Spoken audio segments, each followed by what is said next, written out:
Okay, quick one here from Matthew 12, the house divided chapter, where Jesus gets accused of casting out a demon by the power of Baal-zebub. And then Jesus says, a house divided cannot stand. How can Satan cast out Satan?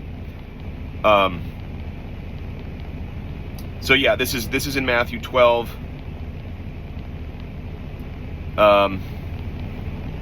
Starting with, where are we? 22, I believe. Starting with verse 22, and it goes down to 30. I don't need to read that. You're all familiar with that story. I might read a little bit of it.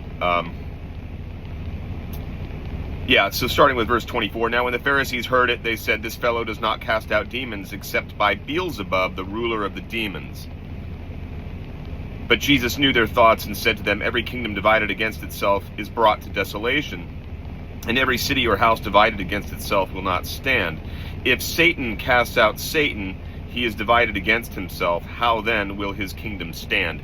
So it certainly sounds like Jesus is identifying Baal-zebub with Satan, and we've already seen and established that Satan is Yahweh.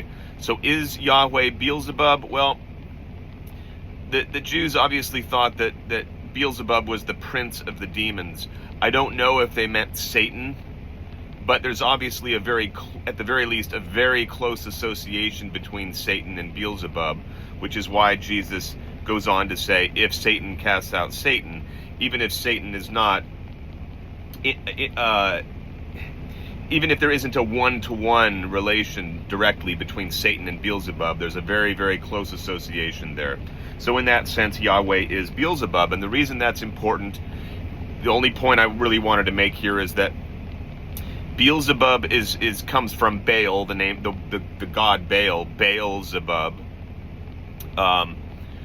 which is translated Lord of the Flies. And I've already posted a couple things on my YouTube wall about the history of Yahweh and Baal and Zeus, showing that, for example, in northern Israel, they didn't do what they were accused of. Archaeologists and historians and textual critics have been able to establish the fact that in spite of the propaganda texts in the Bible that accuse the northern Israelites of abandoning Yahweh for Baal, they simply appropriated a number of Baal's characteristics for Yahweh, but continued to worship Yahweh.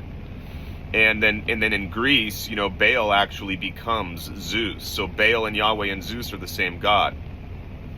As I said, Baal-zebub is translated Lord of the Flies, and it's very interesting that if you go back to Exodus 8, I believe it's the 4th plague on the house of Egypt, Yahweh sends a bunch of dog flies as the 4th plague on Egypt. So that's pretty telling right there. I'm not going to read any of that. You guys are all familiar with the 10 plagues on Egypt in the early part of the book of Exodus. But I just wanted to make that connection between the translation of the name Baal-zebub, Lord of the Flies, and Yahweh's curse upon Egypt with dog flies. And then just note briefly that Jesus is very closely associating, if not identifying, Baal-zebub with Satan. All right, that's all I had for that one.